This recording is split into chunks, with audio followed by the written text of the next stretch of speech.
get started.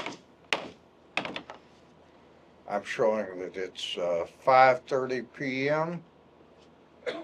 and we are sitting here. My watch is, I think, a little more on point than that one up there, but we're here July 15th, 2025. We're here for a regular meeting of the Ralph Hall Zoning Commission.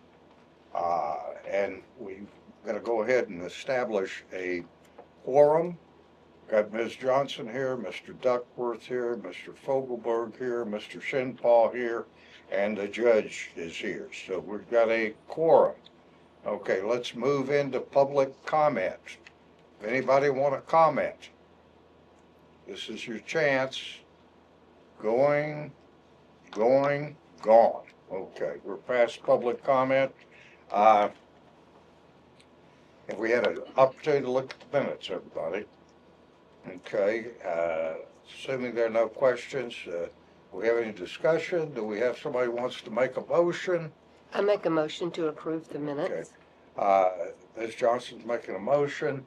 Second. Do we have, okay, Commissioner Fogelberg has made a second. Okay, let's go ahead and vote. Those in favor vote aye, those opposed vote nay. Ms. Johnson? Aye. Okay, Mr. Duckworth? Aye. Mr. Fogelberg? Aye. Mr. Shinpaw? Aye. Judge votes aye. We've approved the minutes. Now we're going to have a discussion and presentation regarding sewage and septic engineering study. And I think, Mr. Janway, you're up.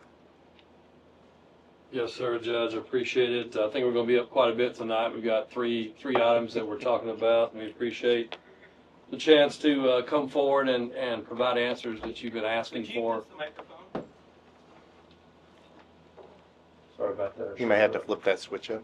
Okay, can you hear me?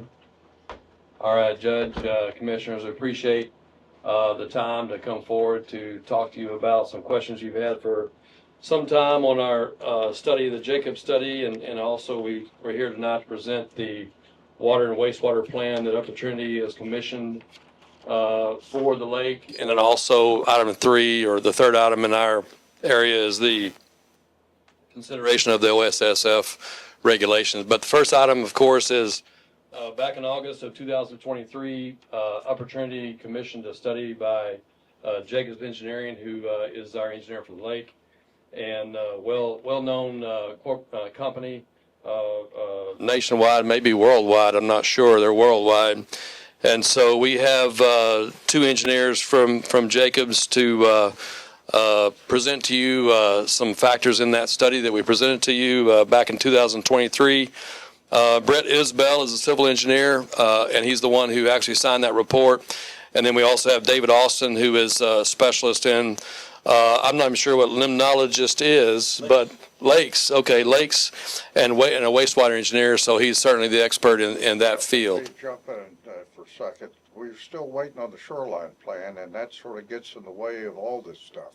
So be aware of that.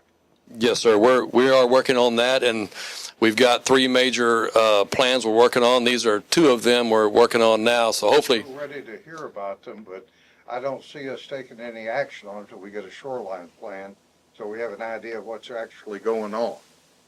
yes, sir. We did have the chance, of course, in our last meeting to present the broad brush ideas on our lakeshore management plan, and it's the lake and water management plan, so it involves the surface of the lake as well, not just the shoreline. But we did provide the initial layout of the plan. We're going through and working on details of that.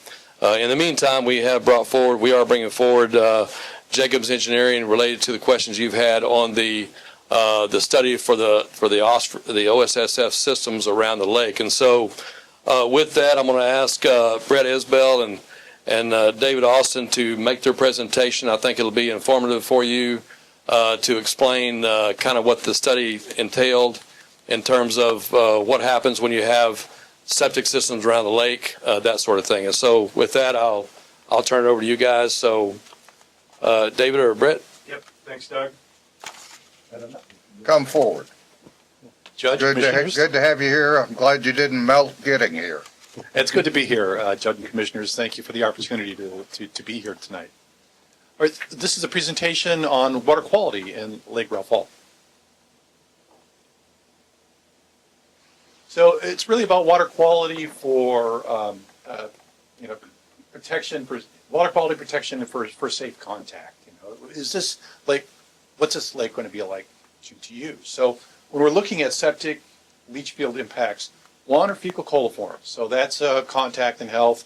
Everyone knows that beaches can be closed down if fecal coliform content gets too high, and then if there's too much phosphorus, you get harmful algae blooms, which then reduces use of the lake. And so, one message that we'd like to bring home is that decisions today have a very long-term consequences for water quality in the lake. Well, the one thing,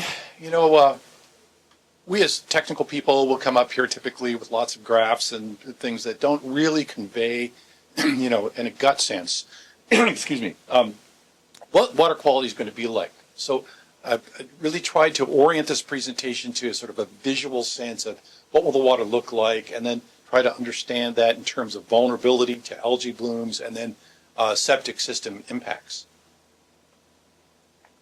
So here's a visual sense of water. What will Lake Ralph Hall water look like? Lower right-hand corner is what it'll look like most of the time. On a really good day, it'll look like the upper right-hand corner. It'll almost never look like the upper left-hand corner.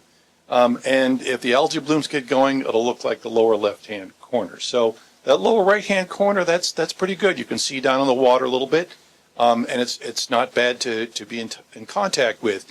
And that's in that range of total phosphorus, about 500 to about 120 micrograms per liter or parts per billion. So that's moderately high to very high, which means that Lake Ralph Hall is vulnerable to getting additional phosphorus.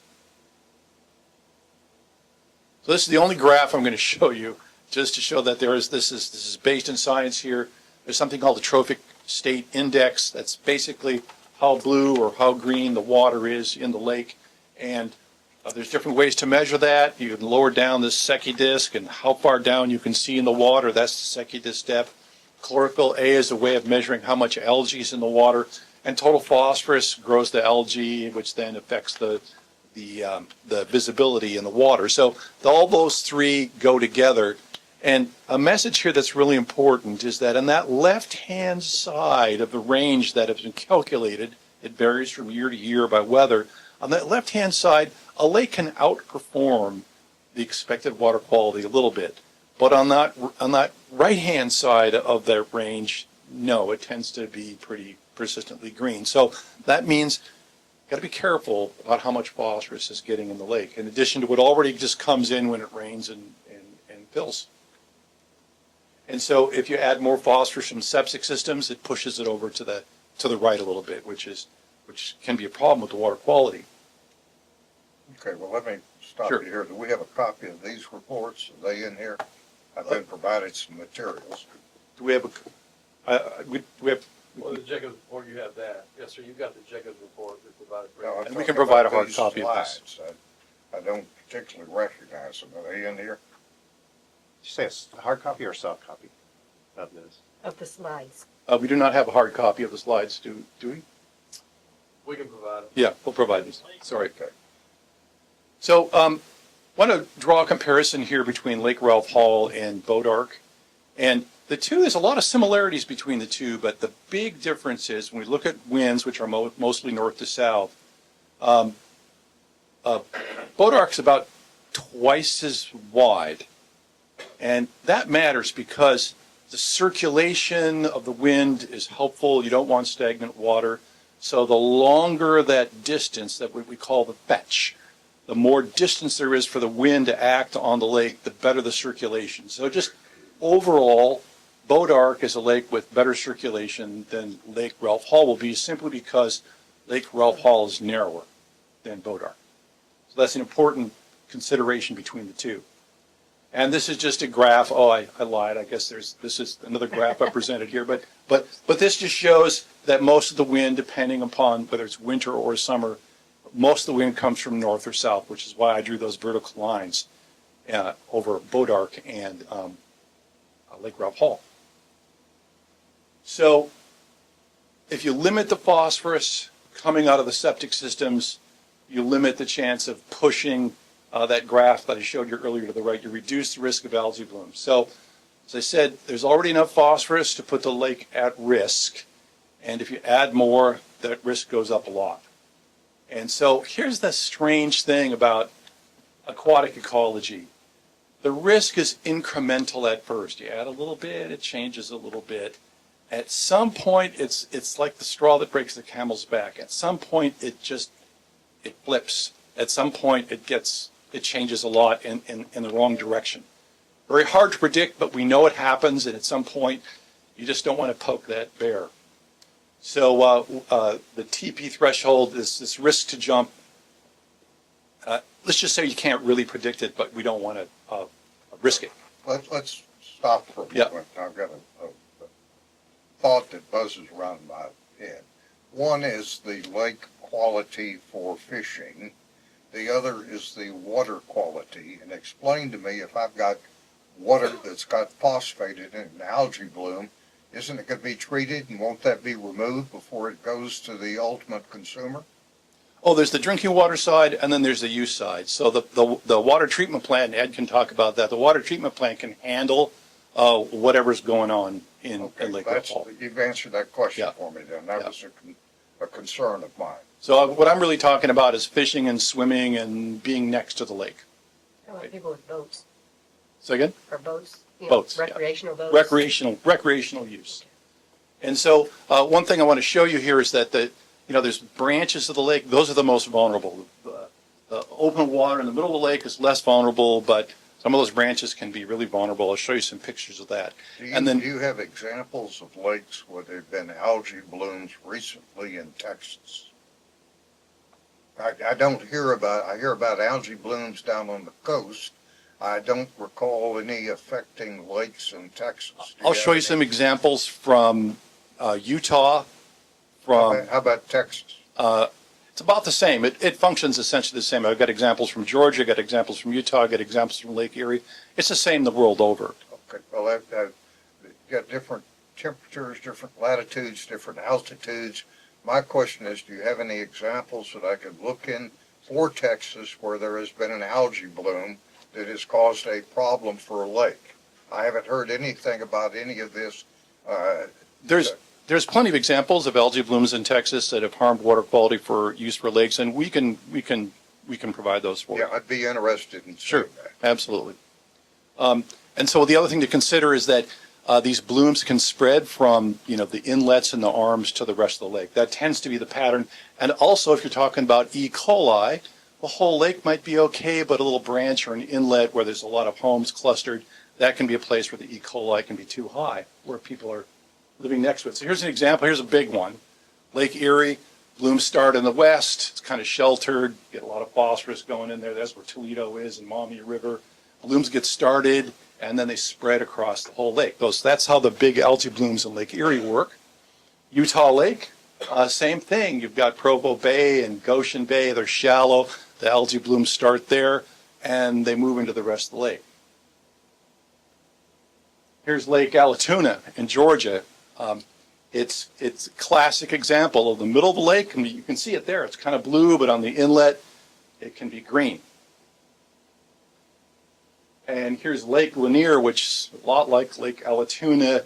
It's almost all edge, so it's going to behave a little bit differently than Lake Ralph Hall, for instance. But and the phosphorus is really low. It's pretty good water quality.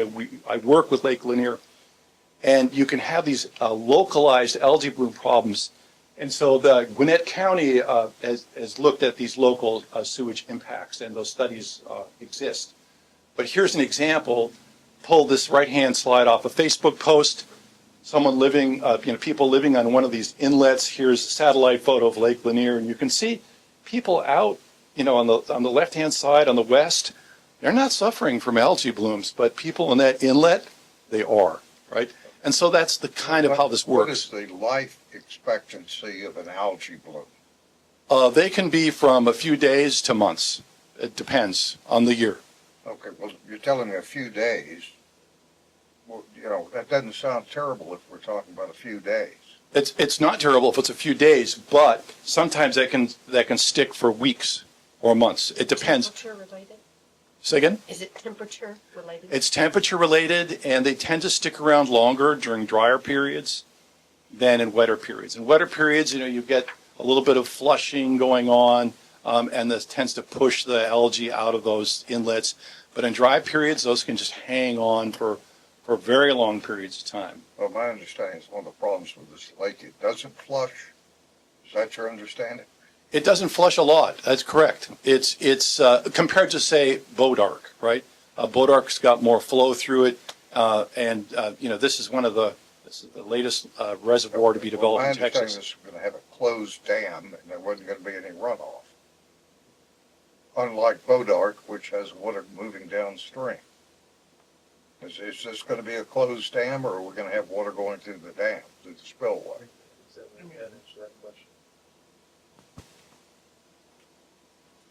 I forgot to introduce Ed Motley, the Lake Ralph Hall Program Manager. Ed, glad to have you here. Thank you. So we have the same type of spillway as Bodark. The difference is, so Lake Ralph Hall during flood events will spill, what we call spill. It goes over the spillway, so water goes over. But there will be periods of time, some years, where it doesn't spill. So like, we don't have the frequency or magnitude of inflows that Bodark does. So Bodark may be spilling more frequently than Lake Ralph Hall. Keeps the blue. If we had a drought, neither may spill. Right, exactly. Ed, are you required, and correct me if I'm wrong, but in my involvement with Bodark, doesn't Bodark continually have to release some amount of water downstream? Bodark has downstream release requirements. We do not. Okay. So we unless it spills over the spillway, we will not be releasing water downstream. That probably answers I had that same thought in mind, and now I understand where that thought came from. Thank you, John Ed. So let's just summarize the potential impacts of septic systems on lake water quality. So if you've got large lots that are properly installed and the soils are good, and the general soil maps around Lake Ralph Hall, they look to be good soil. So in this context, large lots, low risk. So how small can the lots go? Well, again, 5 acres is great. 1 acre kind of depends on the spot. You're starting to it's getting risky. Depends on the soils. Less than an acre, no. Spray fields, 100% no go, because that phosphorus that goes in the spray fields, the ranges will just wash a whole bunch of that off into the lake. So that's directly available for runoff into the lake. How about our agriculture that's going on? If fertilizing on agriculture fertilizer on fields, that gets washed off. Yes, exactly. Okay, so if we have a lot of agriculture, we may have a problem that's worse than the house. It depends on it's a study of how much phosphorus is involved. There's a lot. We'll show you in just a little bit here. And so if you look at gravity and pressure leach fields, which are, potential options out there, it all depends on depends where you are. It's hard to make a generalized comment with all this. And so you've got to have, this has got to be set up so you've got stand-aside leach fields. In other words, that leach field doesn't last forever, a good 20 years or so. And so when that's used up, you've got to have a spot for a new one. Otherwise, you've got a problem. And so there is phosphorus absorption in soils, and these are apparently good soils for phosphorus absorption in general. But once it gets to about half saturation, then stuff starts to leak a lot. I've got one question on this.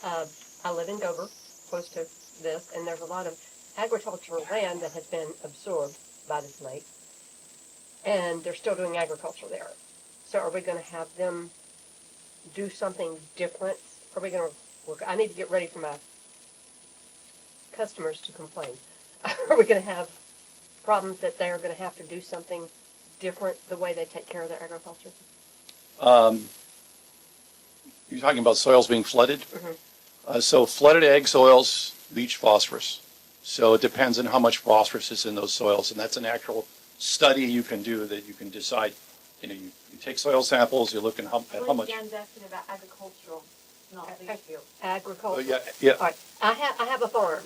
Yep. And you have taken the one side of my property away for this lake. I'm still doing business on my farm and I'm gonna have it, fertilized with an airplane. sure. Okay. Am I gonna have to do something different now that I'm not close to the lake to keep your lake clear? Let me try to answer that question. So similarly to what North Texas did with Boat Ark Lake, they worked with the community and they came up with a watershed management plan.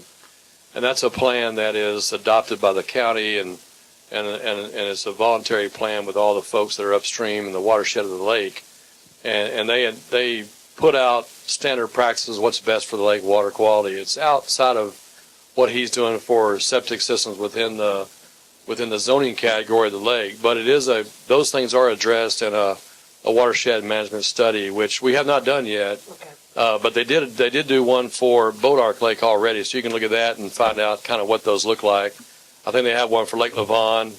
And there's like action, if I remember, I'm not the professional in this, but there's, if you start to have a problem with your water quality, they'll start trying to find the source of that and start trying to address that. So we're talking today with these folks about specifically septic systems, but that'll be addressed that'll be addressed. The quality of the water. I'm a quality of the water person. I hear you. We are too. Okay. It's kind of hard to believe that y'all hadn't already done a study, being how this is farming community, and I mean y'all are fertilizing grass that's in the bottom of it right now. Yeah, I think those baseline studies were done years ago, but we haven't formalized a plan on what that management plan would look like as far as, again, Boat Ark Lake just did it when they were already I think even after the zoning was done, they did their Yeah, I think they test that water under the bridges. They have these little. I think we test the water. We have baseline. We do the same thing. I mean, We're doing baseline testing of all that as well. since the water's already in sulfur, is that some kind of have y'all run some kind of test on that? Do you have the knowledge of what's in there to start with? We have a program where we sample monthly Yes. of what's in the river, and we run a full spectrum of water quality, including phosphorus and nutrients and all the other stuff. So we're creating a baseline for what's there now. What we're talking about today is what could be there in the future if we don't do something different. So you do have a baseline. Yes, sir. I've got a number to show you here. Just Okay. a little bit. I can wait. Sorry. Took you off track. I apologize. Here we are at the number. So based on the water quality samples of the Sulphur River, on average, there's about the watershed contributes about 64,000 pounds of phosphorus a year. And so that's that agriculture, all uses in the watershed, that phosphorus number shows up in the river over many years. That's the average number that comes out. Now, if there's, just ran the numbers on a little over 30,000 housing units, and per capita phosphorus production, if it all went into the lake, that's unrealistic, but just to pick the number, how much phosphorus is that? A lot more than what comes out of a watershed. So it's really important to make sure that phosphorus is managed, because the lake won't want to have much more phosphorus and still be, have decent water. So if it's all put on a sewer, and again, there's many scenarios out there, but just to pick one, sort of bookend it here. If you treat, the phosphorus to 1 milligram per liter and then discharge it in the lake, that's about, just on the north side, south side would be similar to that, about 4,400 pounds per year. The lake can take that. It can take double that, but it can't take a big chunk of that 87,000 pounds a year. So you want to take a small slice out of that and manage the rest. How much can it take? We have not done that, run the numbers on that. I'll say right now, having done a lot of modeling, all these numbers we come up with are a bit of a statistical spread. So you can't make a confident prediction. It can take exactly this much more and it'll be okay. What we can say is what I have been saying, which is it doesn't want to get much more. So if it gets another 20% more phosphorus than it's getting now, probably all right. So I've got, Yeah. I'm sorry. Go ahead. I've got a question, and it may sound like I'm crazy, and I don't. I am crazy, I've got another. but I don't mean this question to sound crazy. If you said earlier that Ralph Hall was already at risk, Correct. well, if it was already at risk, why would you pick the Sulphur River for a lake? I mean, why? And I know you can't. That's not Yeah. you didn't pick it, Right. but I mean, why would you build a lake in an area that's a risk, and you know there's going to be development around it? So early on, obviously from the work we did with Ladonia and also Fannin County, these issues were addressed 20 years ago. And the issues were that the county and the city were going to help us do everything they could to protect the lake by requiring collection of sewer, which is one of the things that adds the phosphorus, is collection of that. You can treat it, and we were talking about this, you can treat that and get it out of there through a sewage treatment, but not through surface spray. And so we know Bodark has also got issues. I mean, and so does Lake Levon's got issues. We've read those studies. So you have those agricultural things. You have things that pollute lakes. And so there's only so many lake sites you can pick. And so you got to make the best of it. And so we're doing everything we can to protect the water quality by taking these steps with this zoning commission and the steps we're putting in place. So this is not cheap for opportunity to undertake to make these plans and to implement this stuff. So obviously we're serious about it, and we've basically funded these studies to help protect that water quality. So I think there are two conflicting goals at some level. One is to utilize the lake locally, and the other is water quality. Now, anytime you modify either of those, they're going to affect the other. Now, the question is, we're going to pay attention to both those goals, but for me, water quality doesn't trump good development. So the question is, how do we moderate this thing that we're looking at in the future? Algae blooms, if they last a week, that doesn't bother me that much. You're going to be cleaning your water anyway. I need to understand what the loads are. I need to see some graphs that tell me. I don't think he's got that modeling done yet, so that's not there to share. I need more detail. I'm simple. I'm like a weather vane. The facts change, my mind changes. But I'm not seeing enough facts for me to make a decision on. yes, sir. I think one of the things that he mentioned earlier was that it's very difficult to pinpoint that moment when you tip over the edge of that scale. And once you go over the edge of that scale, it's hard to go back. And so you've got to start now to plan to prevent from going over that scale. Well, So I that's, need to know where the tipping point is and not, I can say there's a chance it's going to rain next week, but that's a chance. So I need to understand what the probabilities are. That's why I want to see some lakes around here that have had algae blooms. And, Georgia's a different world. Utah is a different world. I need some stuff in the same neighborhood that'll give me an indication of what the facts actually are. I'll defer to the. Now, we could Yeah. make sure there was perfect water quality by not having any development. But that's not where we are. We're trying to find a middle ground that is good both for the county and good for Upper Trinity. And I think one of the interesting things for me about Upper Trinity is water conditions. They're going to be cleaning this water anyway. So I'm assuming if there was an algae bloom, you'd still suck the water into your tanks, it'd be processed, and it'd still go down to the metroplex. If I may say, I've done over 100 of these projects all over the world and in the U.S. And where the predicted total phosphorus concentration is in Lake Ralph Hall is at a known tipping point worldwide. And so we should certainly look at the evidence from Texas itself, but it is at a tipping point. And this is one of the things that happens. Real estate values tank when blooms persist. And it's what happens. We've seen this. Almost any lake around here is going to have a bloom someplace for a week. But I wouldn't bet on a week if it gets pushed. I would bet on weeks. I would bet on months. And by months, you can have a good year where it only has a week or two, or you can have a year where it's there most of the summer. And so it's in the nature of the beast. There are bad surprises that happen in these ecosystems because of a lot of complex dynamics. So none of us would bet our lives on this number's safe, left side of this number you're safe, right side of the number you're not. Right now, you don't want to push the total phosphorus. That doubling the load into the lake, it will be bad. Does this great big thick book that I have in my hand address all these issues and putting in the wastewater system? The wastewater is somewhat separate, but basically the wastewater plan is to reduce the load. Reduce the That's what load. this is Yeah. about. And there are choices.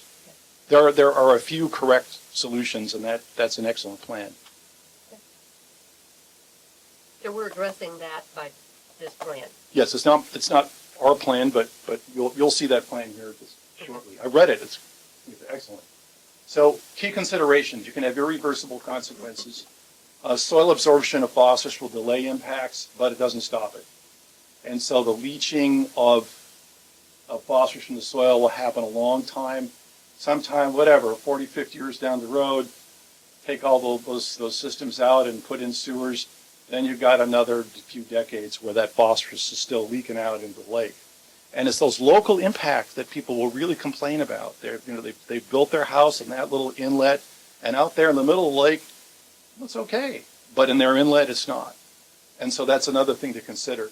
So there's no buffering capacity. It can't take much more phosphorus.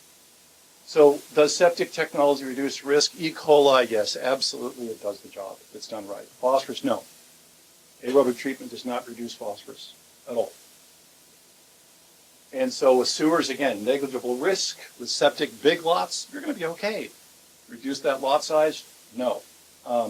And so if you really want to quantify the risk, you really want to know, there's something called a lot-by-lot analysis, where you go and sample the soil everywhere and do the surveying.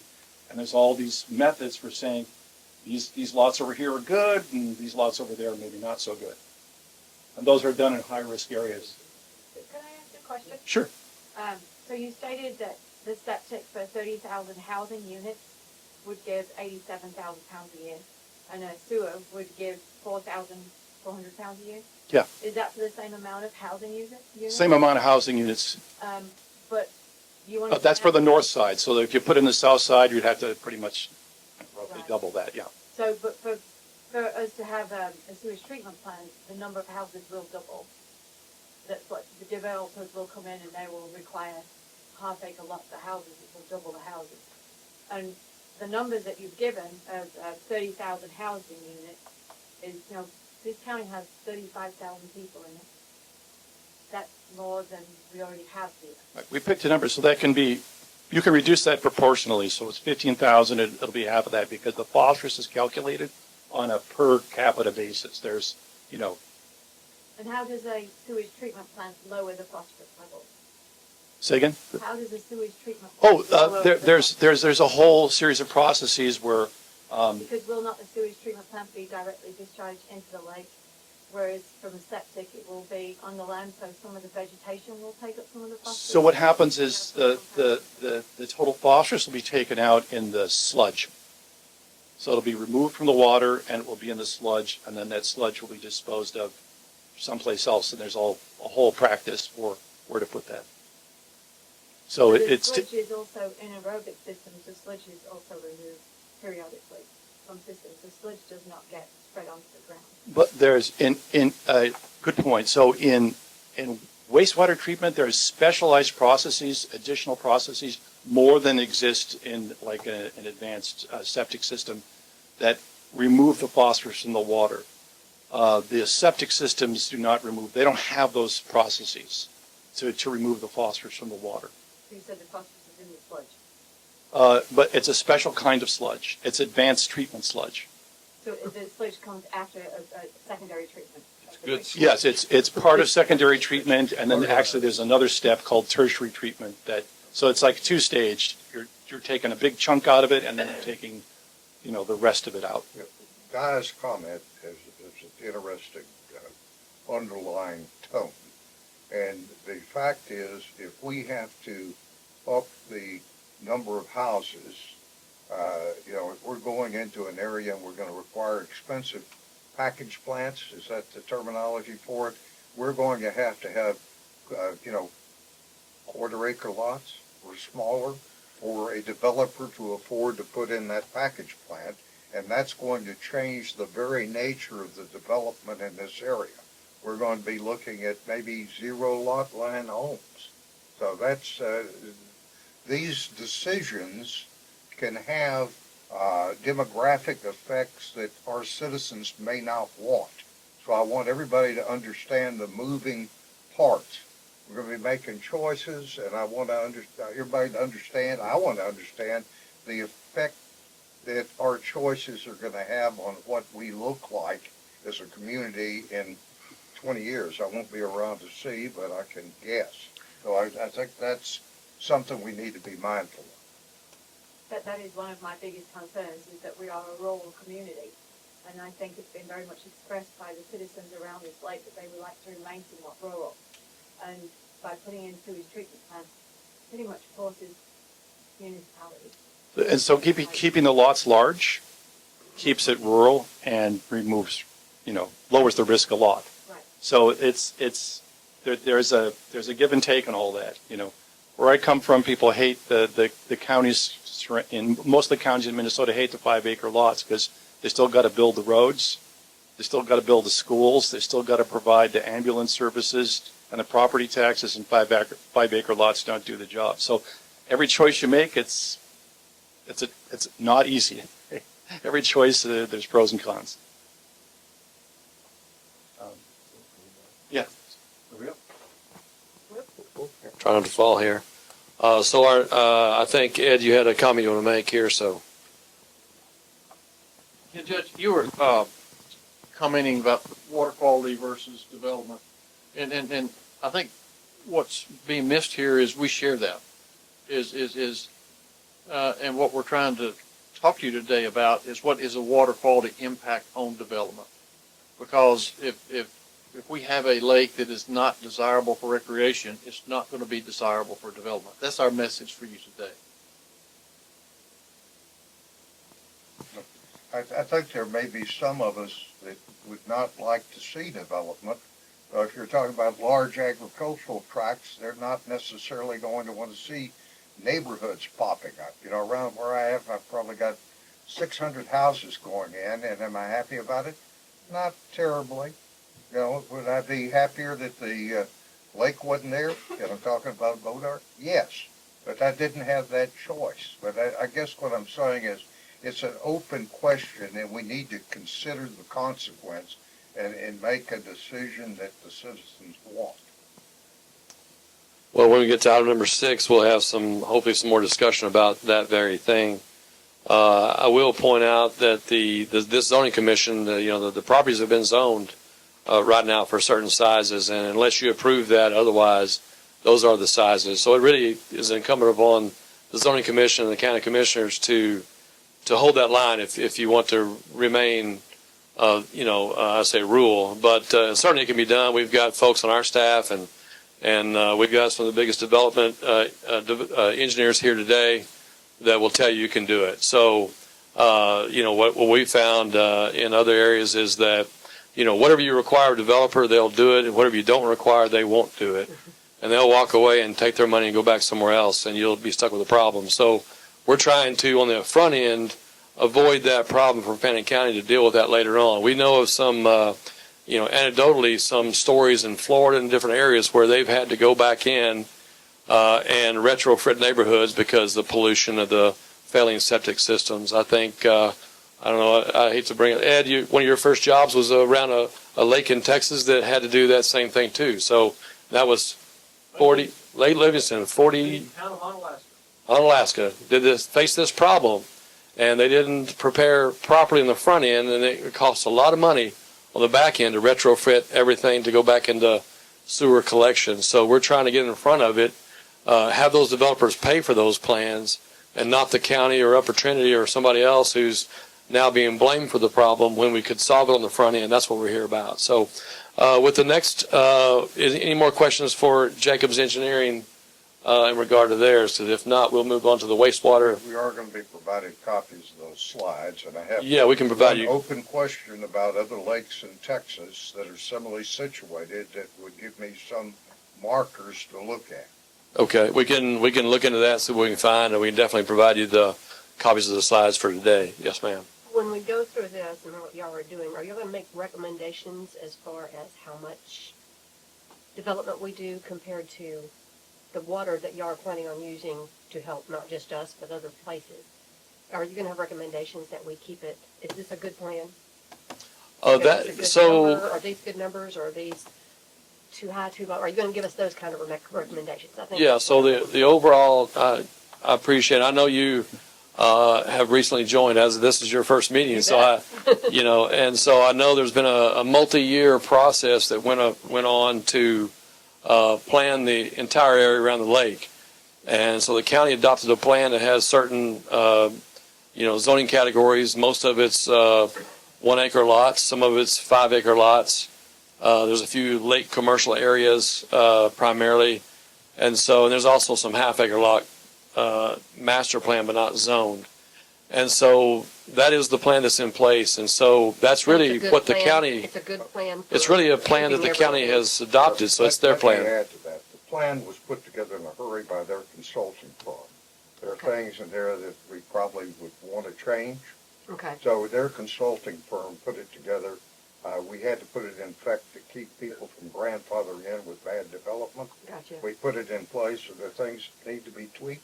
Maybe. I'm not going to tell you it's a good plan. Okay. I don't think I'm playing catch catch up. It's a good plan, but we've got, the reason it was put into effect in a hurry was to keep people from grandfathering in. I And understand that prevented a lot of bad development Okay. from happening. Now, can it be tweaked?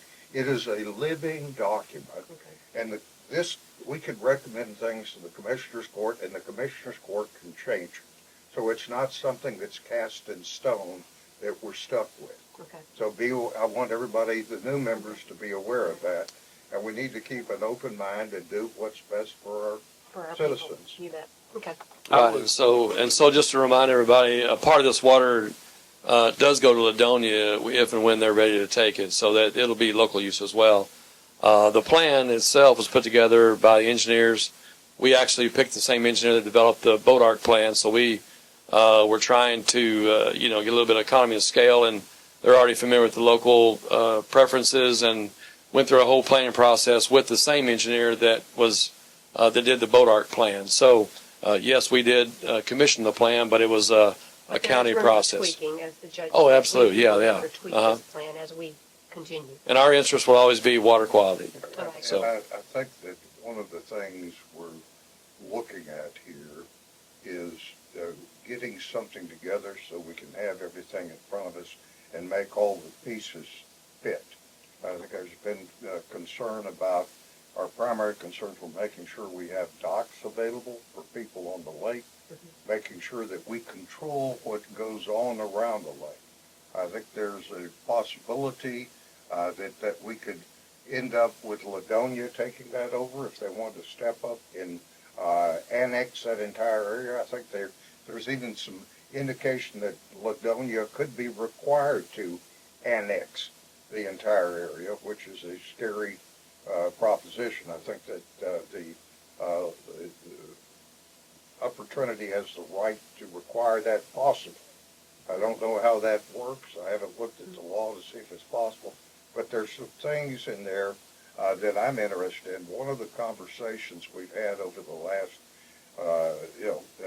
years was about them coming in and maybe taking over the sewage in this area. And they've gone back and forth on that. I don't know if they're willing to do that. Another conversation was how much water will they provide us? Ladonia has a right to buy water for X number of years, and those years are running out. Right. And once that's over, they don't have a right to buy water. And my understanding is the permit for this lake includes the Sulphur River Basin, and we may have citizens in this area that are going to need water, and I would like a commitment by Upper Trinity that they're going to provide that water. I would like a commitment by Upper Trinity that they will step in and take over some of these sewage facilities, so it'll take the cost off of the county and cost off of our local muds and suds and cities. So those are questions that are open, and I think things that are still in the process of negotiation. But I would not like to see us take separate pieces and agree to them without having They're all put together. it all put together. So Judge, I appreciate those comments. I do want to clarify a couple of them. You mentioned some annexation issues, and I'll just point out that we don't own the land outside the lake. And so when you say annexation, just so folks don't go out here with their hair on fire, we have nothing to do with Ladonia annexing any property that's privately owned. So Okay, I want everybody to understand that. We're not doing that. Let's talk about the lake property. Yes, sir. We're not talking about the water line. We're talking about an additional 3,000 acres around the lake that they control, and they want to be able to zone and develop on their own, and I am not in favor of allowing that. I think our citizens need to have a say in that process. So we're not just talking about the lake. We're talking about the lake and what is referred to as the Riparian area or whatever. Riparian buffer zone, yes, Riparian sir. area. So that's what Ladonia would be required to annex if they insisted upon it, maybe. I'm not going to give you a firm legal opinion. I So- can't tell you what Supreme I Court would would need do. more information on that. So let me explain a little bit further on that. So we purchased up to the 560 elevation. The water's at 551. We purchased 9 feet above the lake, and that is for flood purposes. And so And animals. development in that area is going to be very hard because it's going to be within the operational areas of the lake itself. So there's no plans to develop under that 560, Judge. So it is, Judge. It Your is. Original zoning allows you to put in hotels and restaurants and all sorts of things. So, I've sort of asked myself, well, why did they put this in here if they want to maintain it as wilderness area? And that was Yeah. in the plans. Yes, I can answer that question. So the reason that is in there is because there's 4 peninsulas that are. You got the peninsula there that has a boat ramp on it at Flat Prairie. There's a boat ramp area peninsula at Merrill Creek or at the on 1550 going to the east, and there's also the one down here at 2990. Those are 3 areas that, yes, they are outside the And 560. the commission went back in and corrected some of those things, so you didn't have absolute right to zone it any way you wanted to.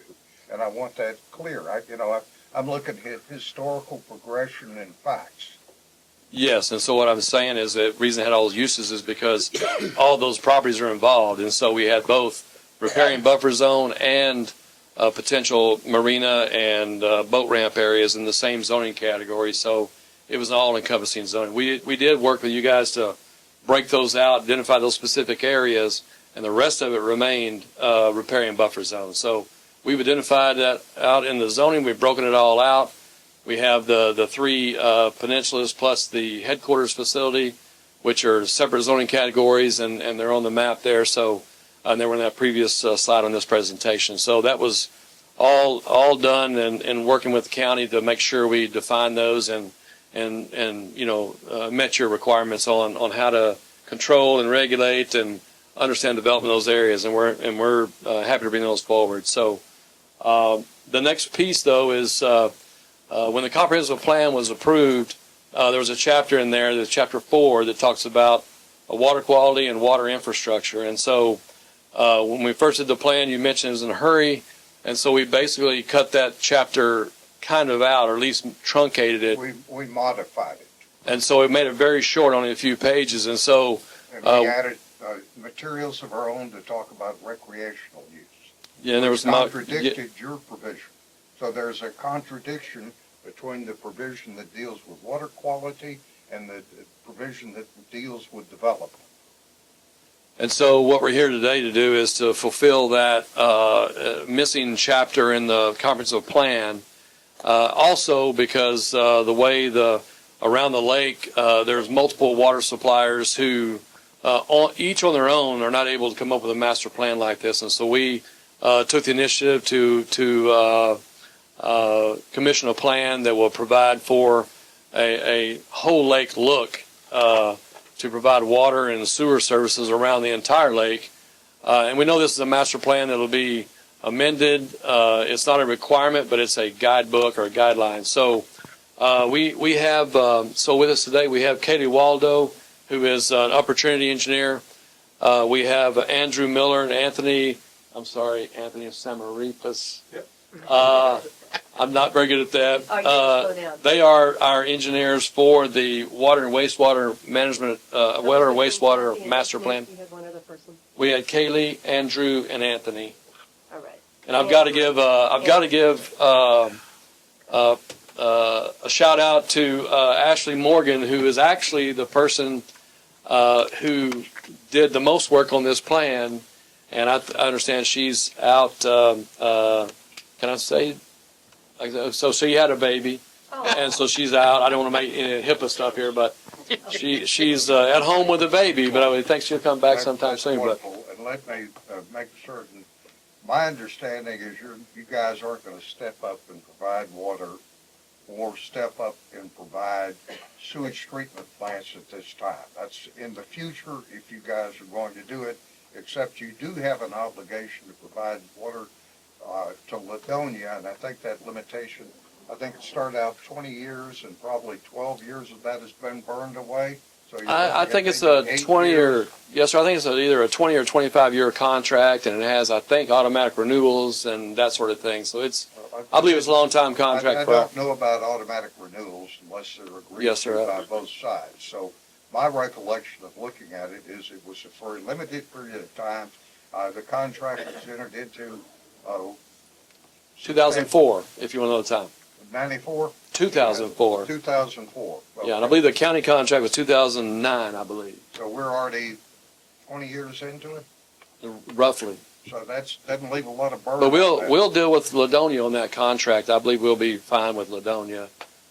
There is a provision for rollover, but we'll deal directly with Ladonia on that. Ladonia is our local water agent, I guess you would say, for that, and they are, as part of our contract, we do provide them the opportunity for, I believe it's 5% of the yield, I want to say, of the lake, something like that. So that comes to Ladonia as part of our, contract with them. Nowhere in that contract in 2004 did it say we're going to treat it. I know there's been a lot of discussion about it. And nowhere in that contract did it say that we're going to, we wholesale water. We wholesale water treatment and sewage treatment.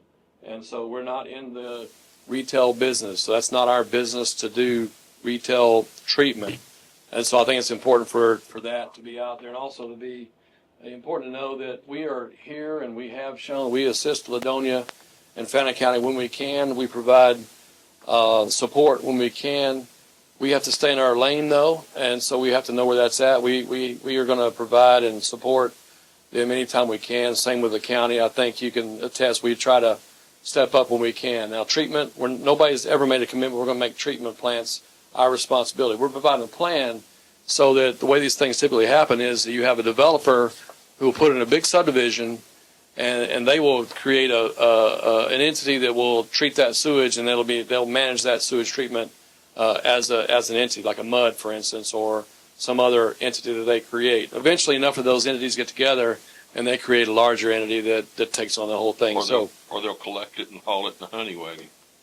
Well, I don't know about that, but yeah, I have a I'll sidebar. tell you right now where they're.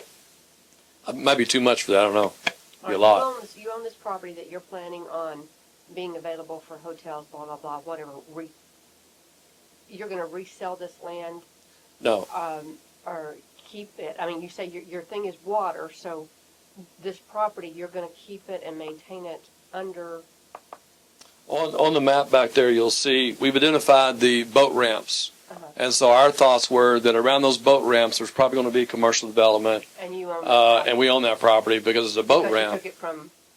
We bought the property, yes. And so those were areas that had been identified for probably 20 years as being areas we're going to acquire. So it's not a new thing. Okay. And the only reason there was hotels and all that was in that plan was because, if you had a concessionaire like a marina that they wanted a hotel and a restaurant, you need to be able to do that on our But property. you And would that, continue to own those properties. we have no intention of selling our property. And the reason I'm asking, I'm going to go back to my water users for, and their property has been taken, granted paid for, but the way they look at it is taken, and now you're going to make profit on the land, not the water. So how do I explain that to them? Yeah, so part of our implementation of the lake is to provide access for the public to that lake. And so we have, for instance, we've already built a fishing jetty up at the north end of the bridge here. You can see it. It's out there on high dry land right now, but hopefully one day there will be water right there where it'll be a great place to fish. We're under no requirement to do that. We got a grant from TPWD, Texas Parks and Wildlife. They provided a grant of $500,000. It costs us way more than that to build that, I can assure you. And if it was a matching grant, I'd tell you we more than matched that grant. Let me state this. There was a letter of representation saying there'd be private docks to the water. Now, that is sort of faded away. Now, the last time we talked about it, they said, yes, they would, and they would give us a shoreline plan that would show that. We are now years into it, and there's been no shoreline plan. And the more we talk, the less I hear about private docks, something that was promised to this group early on. So I'm a little disturbed with Judge, let me remind everyone here that we had a letter to the previous judge back in 2013, I believe it was, that stated we would accommodate that reasonable access to the lake, including docks. And then I think our board, I want to say you brought the question up a while back. We actually approved a resolution by our board of directors supporting that letter and saying, yes, we still stand by that. That was only done last year. So we provided this committee that. to see a shoreline plan that will tell us where private docks could be. And so, yes, sir. There are people who want to develop, and we need to start getting information, and we've been promised a shoreline plan for years now. Well, we'll just remind everybody, in February this year, sir, we brought forward a plan that showed slides exactly what we're talking about, and that was we went through our board with that, so they've seen that, so that's something we can share publicly, and we did provide a map and how docks would be done, how it'd be handled, and that's all public. That was presented to this board at their last meeting back in. The question is, how many docks are we going to get? So the docks, right now, they have 300-foot separation, okay? And then we have 300-foot separation across the cove. And so you'll need to have 3 feet of depth at the point where the dock meets your gangway, okay? And you only have, I think, 120 foot out, which is the same thing Bodark has. So we're very close to Bodark's requirements or guidelines.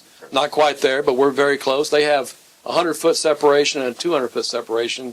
They have 100-foot separation on the east end of the lake, and they have 200-foot separation on the west end of the lake, which is west of the bridge across the lake. So we're a little bit different than that, and so I would say that that's going to probably keep it a little bit more larger lots, probably, because of 300 feet. We'll probably keep that a little bit larger. And also community docks. If you have a subdivision go in, we allow for community docks as well, just like they do at Bodark. So I think. I don't have a copy of that. Can you? Yeah, we had that at the previous. It should be in the minutes there. That was the last meeting we had, but we can certainly give you a copy of that. Yeah, no problem. Also, them docks on Bodark, you don't get a dock out there for less than $160,000. I don't see people building $160,000 docks on their property to start with.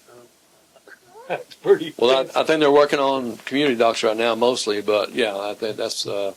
They certainly advertise it for docks and that. So, Judge, we're doing docks. We've already said it many times, but yes, sir. Well, I guess what I'm wanting to see is the plans. So I want to see a shoreline plan, and I don't understand what the problem is with getting a shoreline plan. There's no problem. It's just time and. You're getting me a bunch of other plans, but you're not getting me the shoreline plan. And for me, I need to see the whole ball of wax before I start agreeing to things. Yeah, I think probably for developers, this water and wastewater plan is even more important than that. So they need to know what kind of infrastructure they got to put in there. So I think that's it's good for all the local providers. Without water, you don't have any development, and so this plan provides a roadmap to get that water to people, and also address a lot of issues in there for those developers. And they're going to be happy to see a plan around the lake that details and provides guidance on how to build around the lake and what needs to be done, because nobody's going to take that on except Upper Trinity. There's no single entity has the wherewithal to take that task on except for their own area. They won't do the whole lake. We did the whole lake. And so that's what I want to introduce these folks here. A quick question. Oh. Back in February, the community docks were tied into a development having access to sewage treatment plant. Is that the way you still continue to go forward? Absent any other way, we're very serious on the sewage treatment. Yes, ma'am. So the developers will not know if they will get a community dock without a shoreline management plan stating they have to have the sewage treatment plant. I think that's where we're trying to come from. How can I move forward with a developer and tell them what they can and cannot have when your jurisdictions basically supersede the counties as far as the sewage treatment plant?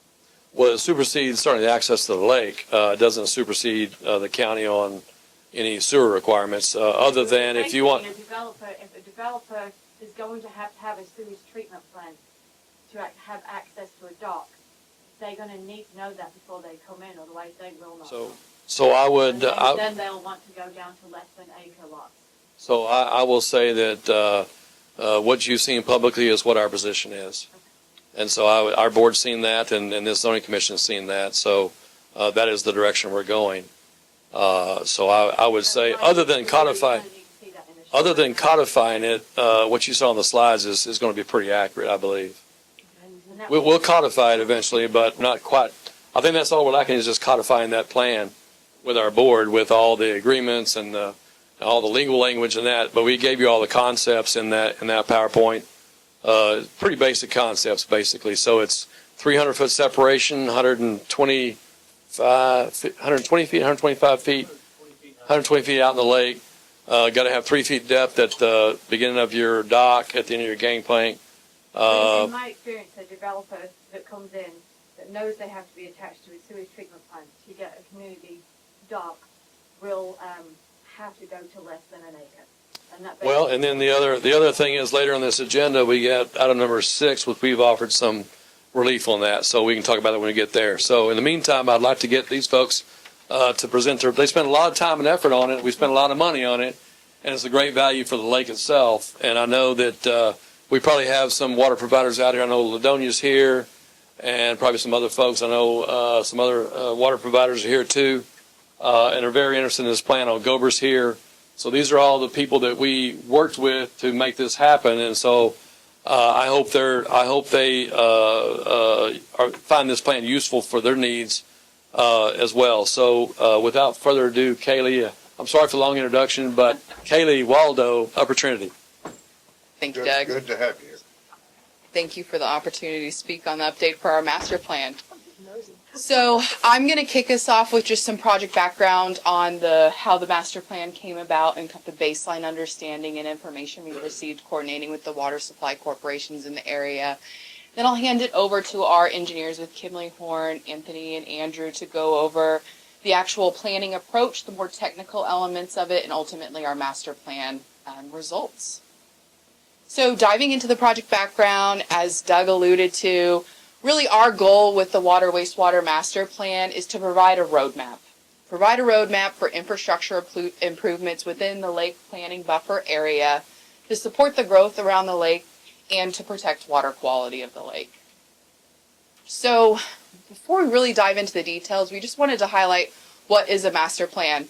Exactly as you alluded to, this is a living document. It should be updated and reevaluated as development occurs. Every 5 to 10 years is something that you'd want to look at for the area, and it should be a living document. This master plan is conceptual. This is not design specifics. It is a roadmap, a high-level conceptual plan to help facilitate the different water supply corporations in the area as development occurs, something to kind of have as a baseline through your coordination with the developers. It provides very basic parameters for design and planning. As development occurs, this needs to be reevaluated and more design done to implement any type of recommendations. And, as we keep saying here, it's a roadmap that outlines the long-term vision for build out of the surrounding communities. And that's what you'll see in the infrastructure plan here. But exactly as you said, this is a living document and should be continuously looked at and evaluated as development occurs. So going through the timeline on this in 2022, we've talked about it a little bit here tonight, is the Lake Ralph Hall Comprehensive Plan. This serves, as Doug mentioned, to Chapter 4 addition, a more deep dive into the recommendations that you'll see in the Water Wastewater Master Plan. We kicked off this planning effort back in early 2023, meeting with the water supply corporations in summer of 23. We wrapped up the first draft of this towards the end of last year, and presenting the results today is the final master plan. So the baseline for our master plan is the approved zoning maps and land use for the planning area around Lake Ralph Hall. So this master plan looks at a 5,000-foot planning buffer around the lake, and Anthony and Andrew will dive into more details of developing the water and wastewater demands of this area, but it's all baselined on the approved land use map. So again, variety of different land uses that we're looking at, each have different requirements, and we're evaluated individually to come up with the ultimate infrastructure plan that you'll see presented in the master plan. So, as I'm sure this group is very familiar with, variety of water supply corporations surrounding the lake. So Bartley Woods, McCraw Chapel, Dial, City of Ladonia, North Hunt, and Gober Mud. So part of our initial planning efforts was to coordinate with these various stakeholders, really understand how their systems are operating, what infrastructure is there today, and all of that served as a baseline for the infrastructure planning. And so that was something in 2023 we engaged early before we started diving into the details. So the data that we collected through these meetings and coordination thereafter included those record drawings, paper maps, GIS data, looking at TCEQ, Drinking Water Watch, getting that database of information, as well as discussing with operators out in the field what they're seeing, what are issues, understanding how y'all are coordinating with developers today to really serve as the baseline for what ultimately we built upon with our infrastructure plan. Through this effort, we digitized this to be used ultimately in a water model that Kimley Horn developed for both water and wastewater infrastructure to come up with the recommendations that y'all see. Flipping from the water side to the wastewater side, City of Ladonia is currently the only CCN holder for wastewater, but our master plan takes into account the entire buffer zone, 5,000-foot buffer zone, to come up with infrastructure planning on the wastewater side. So with that, I'll kick it over to Kimley Horn to dive into more of the details of the plan. Go ahead. Hello, good evening, Commissioners. Thank you for allowing us to come and present our plan to you. As Kaylee mentioned, my name is Anthony Samaripas. I'm with Kimley Horn. Andrew Miller is also here, so I may tag him in for some specific questions. But we're going to walk through our planning approach and then the results of the infrastructure sizing that this yielded. So as we look at a lake community, something to note is development around a lake community and associated demands are a little bit different than what we see for city planning. And these three areas are some of the bigger items that we focus on that differ. How land will develop relative to its proximity to the lake is something we take into account. The seasonal fluctuations in the water and associated wastewater demands are a little bit different. And then lastly, how dense a parcel might develop around a lake community is different than in a city. Let me say this, we're not familiar with municipal plans. Okay. So if you're Well, going to show us the difference, that doesn't get us there.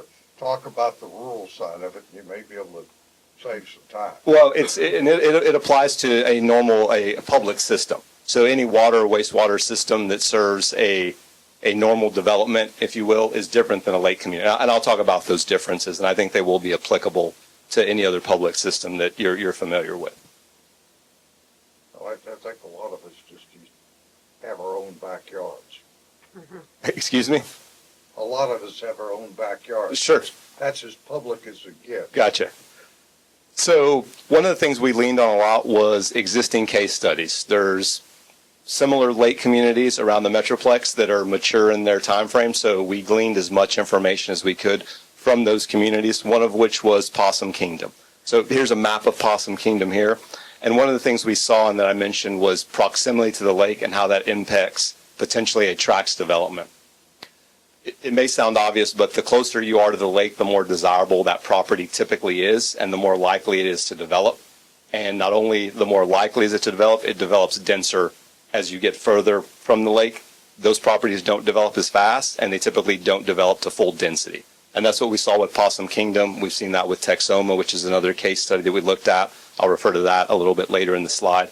But this was something that we consistently saw and we wanted to take into account as we projected what are the needs going to be from a water, wastewater side around the lake. So as we look at Lake Ralph Hall, how does that apply, and what did we do to take that into account? All of the area directly adjacent to the shoreline and relatively close to the shoreline, we considered that it would develop at 100%. Those areas are very desirable, they develop quickly, and typically they develop as dense as zoning will let them. As you get further away, they don't develop as quickly, nor do they develop to maximum density is what we've seen. So those areas, what we've assumed is that they'll develop at 50% density. The one exception to that is down here where Kaylee mentioned Ladonia has a wastewater system. This is close to existing Ladonia infrastructure. Those areas we assume they'll develop at 100% because they're part of the city of Ladonia. There's not a big discrepancy when you get off the shoreline to this area here. That we feel is just going to continue to develop. But the rest of the area around the lake, we went ahead and ratcheted those down to 50% to try and account for what's the reasonable expectation of development. Another thing we took into account was property ownership. So there's some tracts of land, whether they be federally owned or they be environmentally sensitive areas that can't support development or aren't allowed to support development. We went ahead and pulled that out. Again, our goal here is to accurately project what the demand needs are going to be around the lake and not over project because that's not going to serve the community well. The next time I mentioned was seasonal fluctuation. So any water system and associated wastewater system sees peaks and then low demand times. And typically in the winter you see low water usage. In the summer you see high water usage. Well, that's similar for a lake community, but the piece that's different for a lake community is a lot of the homes and residences are vacation homes, rental homes, second homes. People aren't there the whole time like they are at their residence.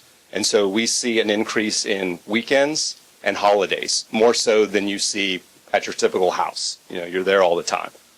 We saw that with the information that Possum Kingdom was able to share. And so this graph here, I know it can be a little hard to read, but it shows the annual usage. And you can see some of these peaks here. You know, they're happening, as you might expect, around the holiday weekends. So this was something that we took into account when we looked at what the projected demands would be for the community around the lake.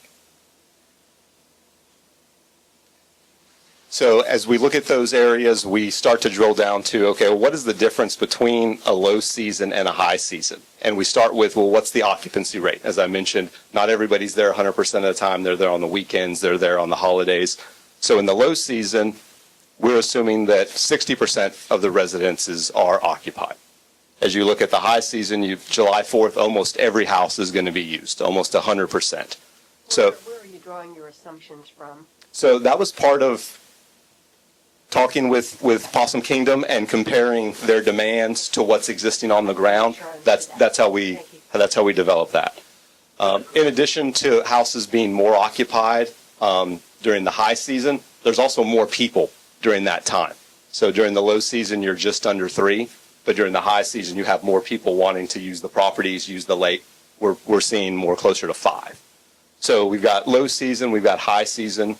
Once we can calculate a projected per capita around the lake, then we can turn that into a total demand, which is what will feed into our infrastructure sizing. Now, from a sizing infrastructure standpoint, we have to size the infrastructure for the peak demand. So imagine July 4th, everybody's at the lake or near it, everybody's using water. The water pipes, the water pumps, the tanks, they have to be sized to meet that hottest, highest demand day. Same with the wastewater system. But some things associated with water and wastewater systems are more on a yearly basis. So water supply is one of those things. Water supply gets looked at as a total yearly consumption or need, and then that's how cities or wholesale providers or providers plan for that. So that's why we have to look at the low season, the high season, and kind of everything in between, understanding not just the peak demands, but what's the yearly need for water supply, for instance.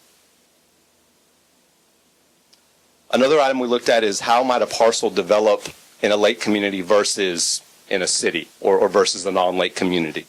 They develop less dense is what we found. Zoning may say you can develop X lots per acre, but when you look at the terrain, like terrain around the lake is different than if you go to a plot of land and maybe a little flatter, easy to develop, you can get more lots in. Around a lake, it's just harder to develop, and so you don't get as many lots as you would somewhere else. So we wanted to capture that. We didn't want to over-project the number of lots and then end up with oversized infrastructure. So this helped us with that projection. This is actually, I mean, it's zoomed in very close, but this is around Texoma. And this was a community that we were actually designing. I pulled in our development services experts. So Kimley Horn has a large development services branch. And I asked them to explain this to me in layman's terms, because I'm not a development person. What's going on here and what projections should we use for lots per acre in a lake community? Yeah, a lot of it has to do with view. And you may need, if you want a view of the water, you may need a bigger lot. Right. So that, you've got that going on, and that affects these lot sizes in a crazy way, and the shapes. Yes, correct. Correct. So we tried to account for this, again, to get the most accurate projections we could. The other thing we drilled down into a little bit closer with our study was we took out non-developable areas or areas that tracks have to dedicate. So you need roads, well, you have to give up some right-of-way. You may need some parkway or some buffer areas. Well, there's not going to be lots on those. So we tried to take out that area from the developable area so that we're not, again, over-projecting. So once we've gone through that exercise and come up with those projections and that information, we then move into the master planning piece, the infrastructure sizing, what size pipes are needed, what size pumps are needed. And we take all of that information that we've presented at this point, the existing infrastructure that the current providers have, the projected demands, and we put that into some hydraulic models that we utilize. And then we identify, well, what infrastructure is needed to serve the projected future growth. So like Kaylee mentioned, we got a lot of really good information from meeting with the various providers. And part of that discussion was what existing infrastructure do you have and what kind of capabilities, capacity does that existing infrastructure provide? And we were able to then develop this map, which is an existing infrastructure map. You can see the black lines kind of all over. Those represent existing water lines. Within our model, there's also the existing pumping stations that the providers have. We created this model based on that information, and then we put the proposed loads or the demands on this to identify where are the shortcomings, where is the supplemental infrastructure needed to support that future demand. Okay, well, what you probably found out, there's certain infrastructure that is dated and entirely needs to be replaced.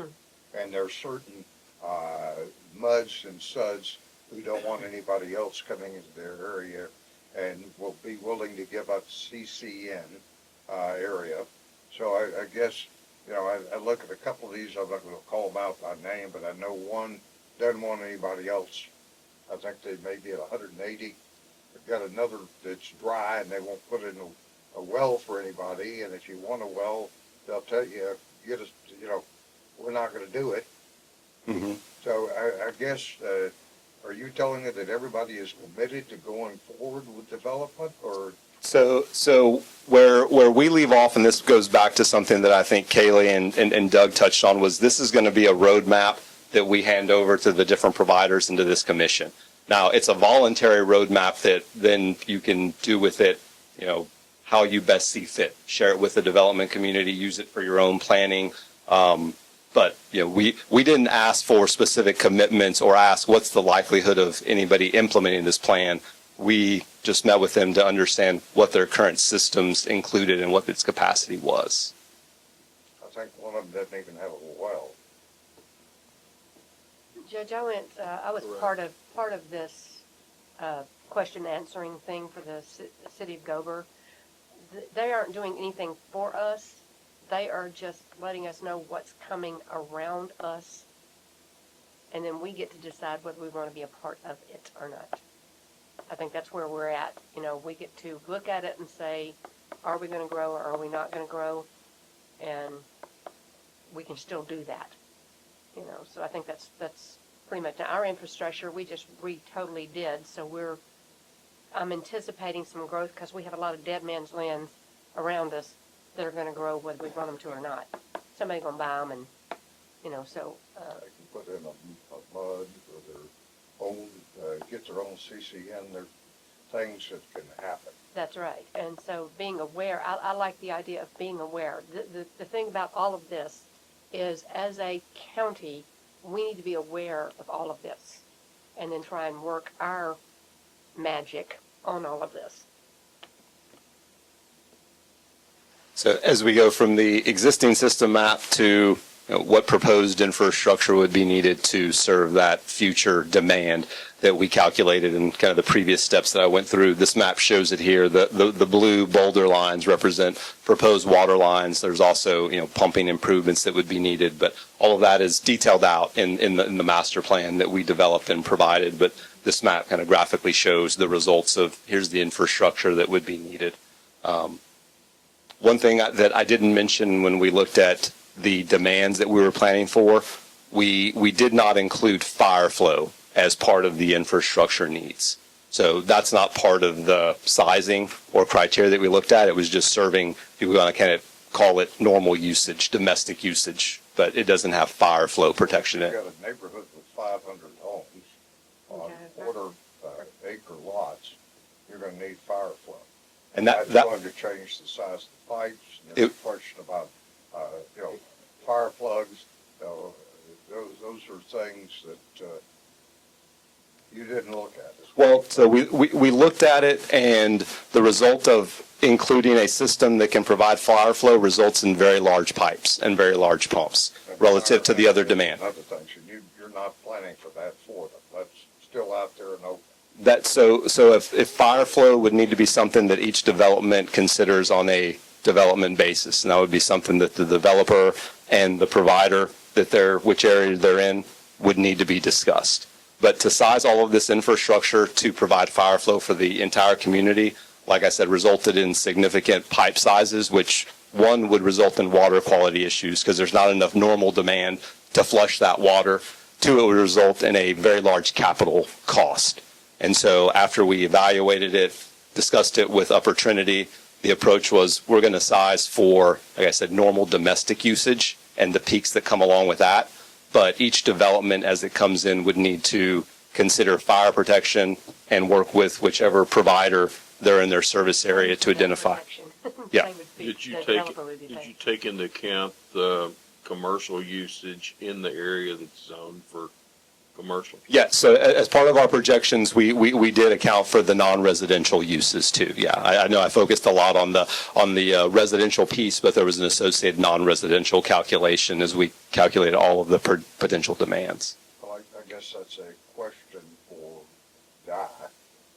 Di, the fire flow, I'm sitting here, if we're in the 500, 5,000 feet of the lake, and we've got a multi-story building, isn't there some point there where they've got to have fire flow, or they're not going to be turned into a subdivision? I would hope so. I guess that goes back to the emergency management, and it also goes back to, and I know I keep saying it, but it goes back to if we end up with subdivisions that are 0 lot lines, then there's going to be more need for added fire flow. So I know you showed something with Possum Kingdom, and it looked like those lots were very small. Or was it Texoma? If it was the one that was zoomed in on kind of a specific lot, that was Texoma, And yes. what size were those lots? Do you recall offhand? I don't. I can go ahead and scroll back. There it is. 200 acres. So 200 acres, and so in a municipal setting, this 200 acres could yield a potential of 180 lots. In Texoma, it yielded less than half of that, 87 lots, or very close to half of that. And so, yeah. But, by the standards we have, that would have to have a sewage treatment plant, so therefore they would go down to lots smaller size lots. And all commercial has to have access to a sewage treatment plant as well. So, and what I was trying to communicate as well, so on this one, the 87 lots was driven more about how that property could develop because of the terrain. They couldn't get any more, like the commissioner mentioned, there's some prime views that you want to maintain. Well, to do that, you might have to sacrifice a lot here or there. And so this was where we wanted to really understand how do lake communities develop. Because if we just did the math of your lot is 200 acres and zoning allows you to develop at X lots per acre, you come up with this 180. But in reality, when our folks lay this out, our development experts, they're like, we can only get 87 based on all these other constraints we have and things we're trying to maintain with how we lay the lots out.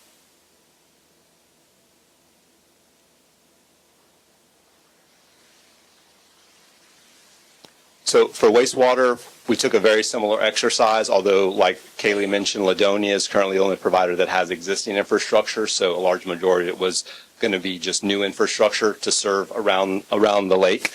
As you may or may not be aware, so sewer gravity operates by gravity mainly. So whatever the topography does, it goes from high to low.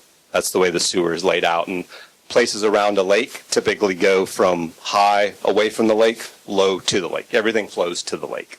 And so this is kind of a zoomed in area in the lake.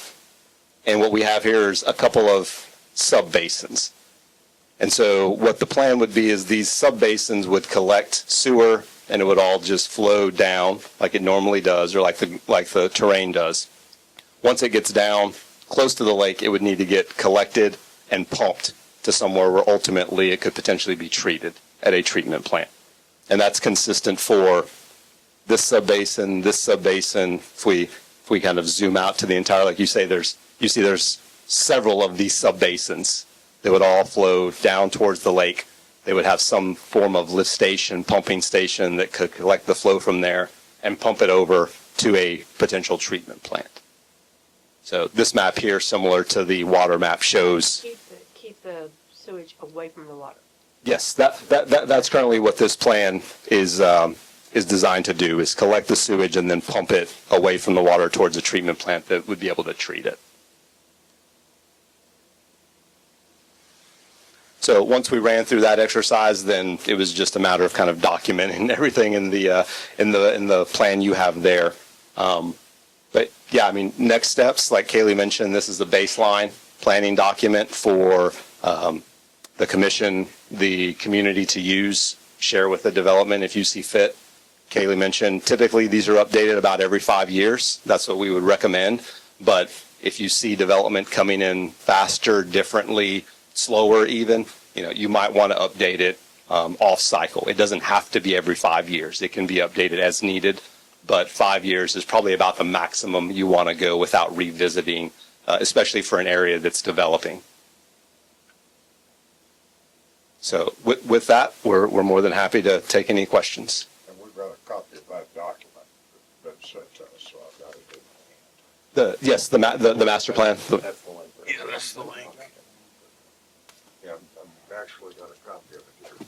Okay, so when we complete this, so I'll call it a first phase, you're intending a long-term relationship between us and you and this lake project? It could be with us. It certainly doesn't have to be. Our recommendation is that the plan just be updated and looked at on a regular basis. Just clarify. Yeah. I downloaded it also. I couldn't find it. So I brought you a hard copy for your enjoyment and deep reading. Some of the things, one thing I didn't hear you mention about the water sources and uses, and we're able to identify, I think, in some of the areas who was short with water, depending on that. So I forgot to ask you about that. So I can address that. I can, and I sorry, with the number of providers that we're working with, I can't recall offhand where everybody fell. But in the document, like I mentioned, when we look at the overall water needs for the upcoming development, we compared that to what the current available supply is for each provider.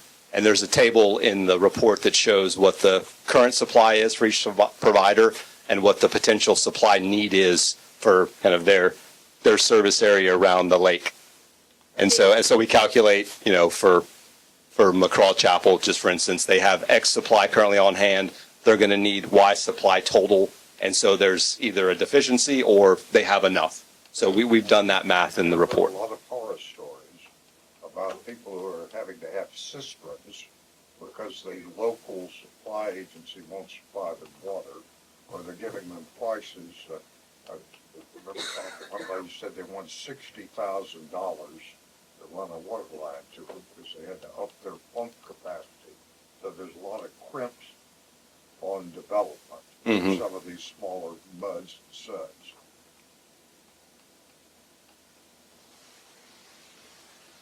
Yeah, and so we're here to address kind of the plan that they could ultimately, can you go to the water part of it right there?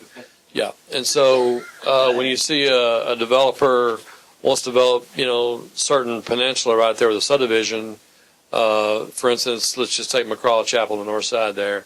They could then tell the developer, you need to build X infrastructure to service and that'd be part of their negotiations for that development. So that's one of the bad things I've seen is they say we're not going to do it, and then the developer needs to put in his own mud or whatever. I think we've got one of those going on down here next to Ladonia now. So it's a different type of mud that allows them to do all sorts of infrastructure. So I'm just saying that this development model, I've got people ask me, where can I get water? Isn't the lake going to provide us water? And I'm telling them not necessarily. And I think you're still saying you don't know where you're going to be as far as who you're going to be supplying water to, short of Ladonia. So I probably tell them to talk to Ladonia. And I don't know if Ladonia is ready to put in a water treatment plant.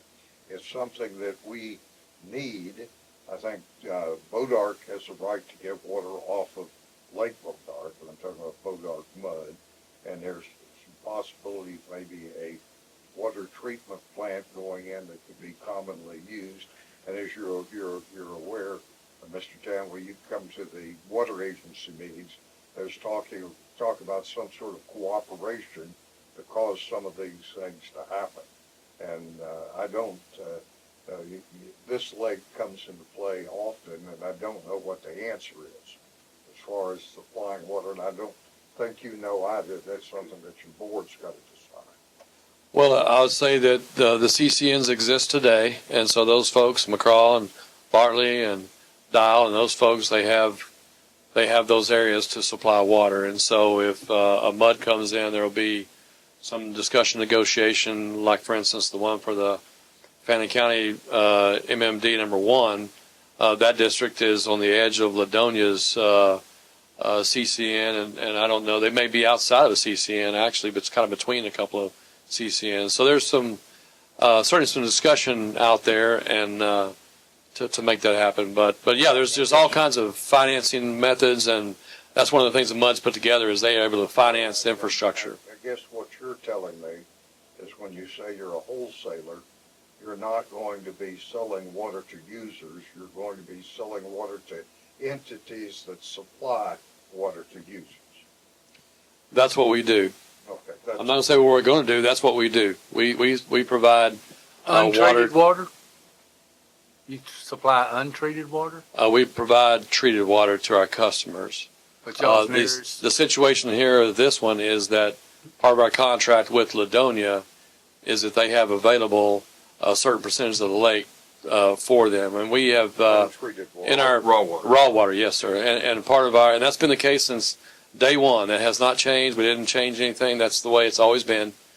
And so there's no need for that right now. They've got, I think, 2 wells, and you have 300 or 400 meters, and so you have ample capacity today. Now, if this were to explode and go crazy with development everywhere, then they would probably need some water. But with that, I would say that we were able to, in our contract with Ladonia, it required us to provide a spot in our pump station for Ladonia, and we did that. But we also, during the design, Ed and his group figured out a way to provide an outlet near a piece of property that Ladonia has that will make it a lot easier for Ladonia to get that water at a reduced cost to get that water delivered to them. So they'll have to pay pumping costs, all the things to get it there, but it's pretty unusual to have raw water dumped at your front door to treat. So it's a pretty big deal that didn't come as a cost to Ladonia. Here's a simple fact. Ladonia has a right to raw water. The rest of these entities do not have a right to raw water or treated water. They're basically, they're not going to be getting water from this lake unless it's decided that they will be allowed to have water at the lake. So far, that hasn't been decided, and that's a decision that's being made by Upper Trinity. Would Ladonia be able to sell water to these other entities if they had a treatment plant? We go back and look at the contract, and it's I think we had the ability to review those contracts to make sure what's going on, but I believe that's correct. I mean, we're not. They're kind of our agent in everything in the Sulphur River Basin in Fannin County, so that's where Ladonia water's used. So I think it's important to point out.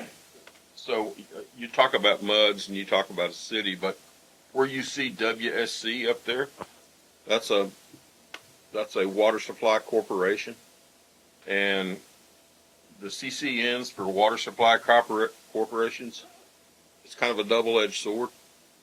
It gives you the only right to sell water in that territory, but the law also says you have an obligation to serve.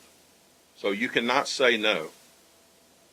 You can put a price on it. You can put it, absolutely, and we do that today as a rural electric provider.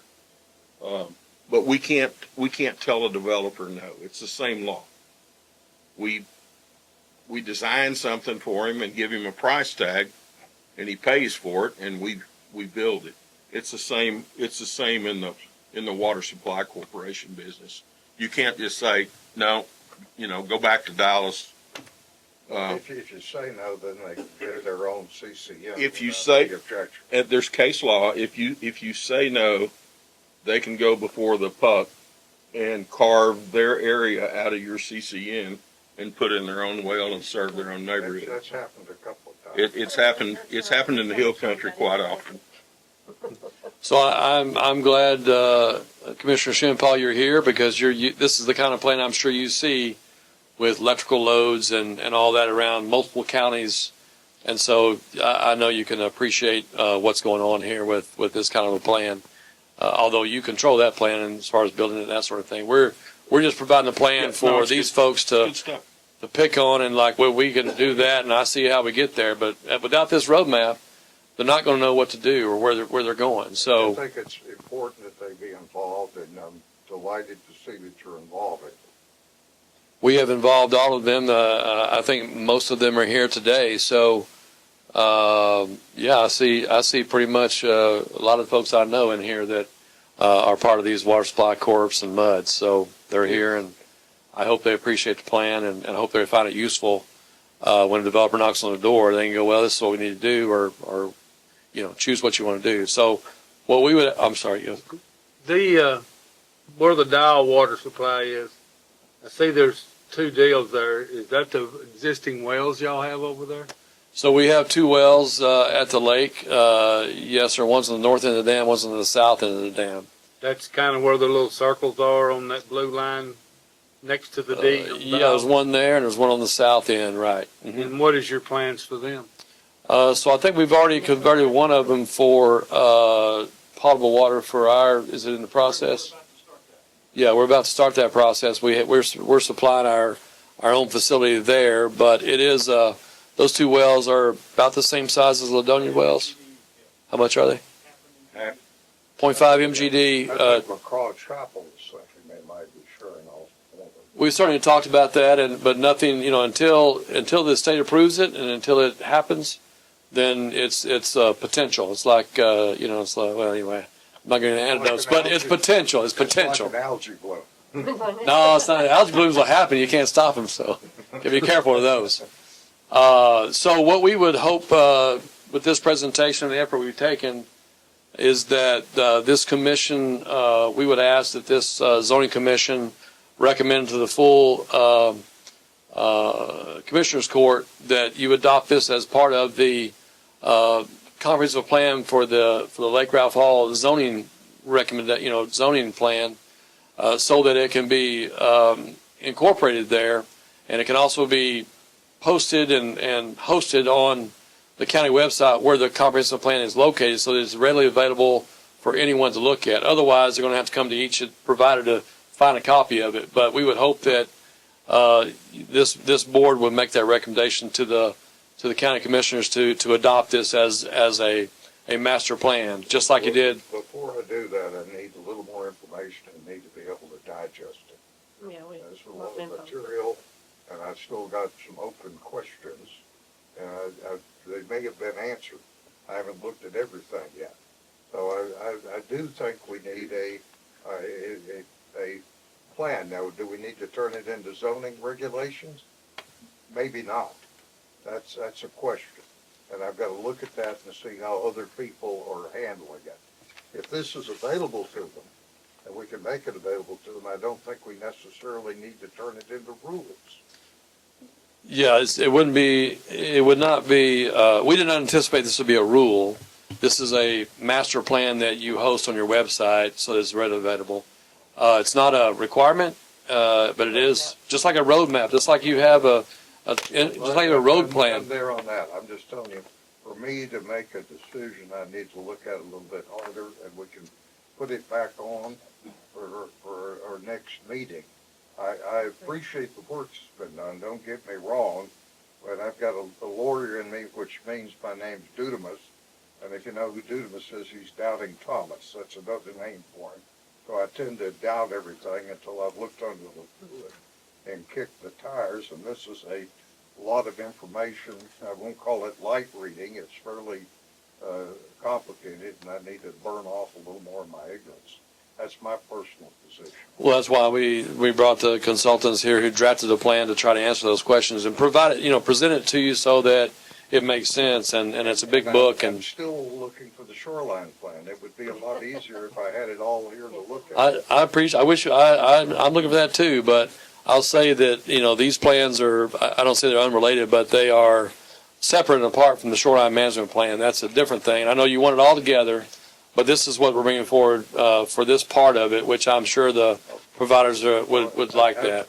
I want to make a deal on the whole thing, not on a piece at a time.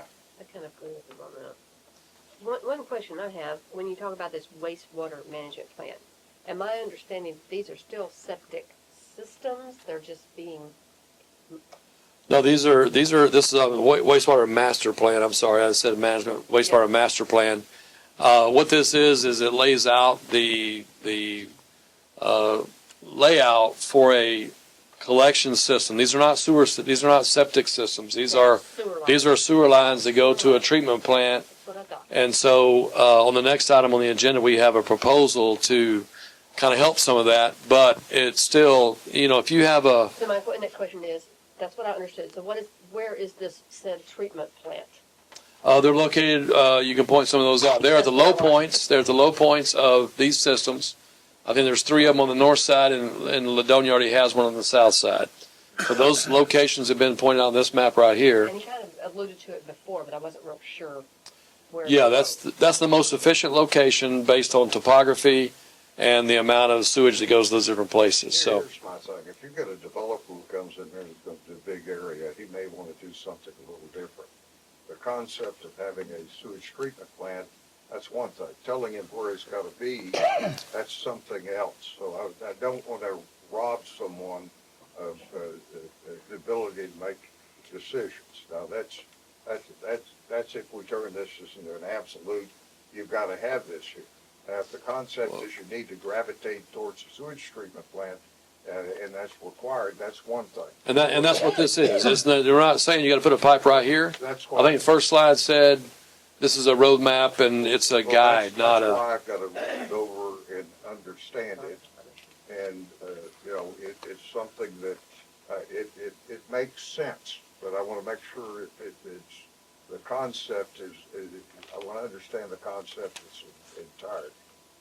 And, you know, again, if you'd give me that shoreline plan, we'd be moving along a lot quicker. This sounds like a Trump negotiation. Well, I won't call you Putin, but Oh, wow. Well, you know, we've got a lot of. I'm American, sir. I'm 100% Texan. All of our muds and suds are on septic systems. So at what part of this plan, when we try and integrate with this, do we have to go on water treatment? So the plan, that's the next item on the agenda. Okay. The plan currently calls for if you have large developments, they need to get sewer. If you have a mom and pop, one property, those don't require sewer collection. They can be septic still. And so this is really aimed at big developments. subdivision. It's not really aimed at, you know, family farm, got a house or two. That's not what this is aimed at. It's aimed at 100, it's aimed at large subdivisions that can afford this kind of thing. And so, Let me bring up one other issue. I believe we don't have rounded radiuses around these. I think we cut them back to property lines. Yes, we Is my original, that's what's. this is not the zoning, this is the planning, the 5,000 foot, planning buffer. It's correct, it's not the zoning, this is Okay, well, I the planning don't buffer. know if we might want to keep them the same. That's a question in my mind also.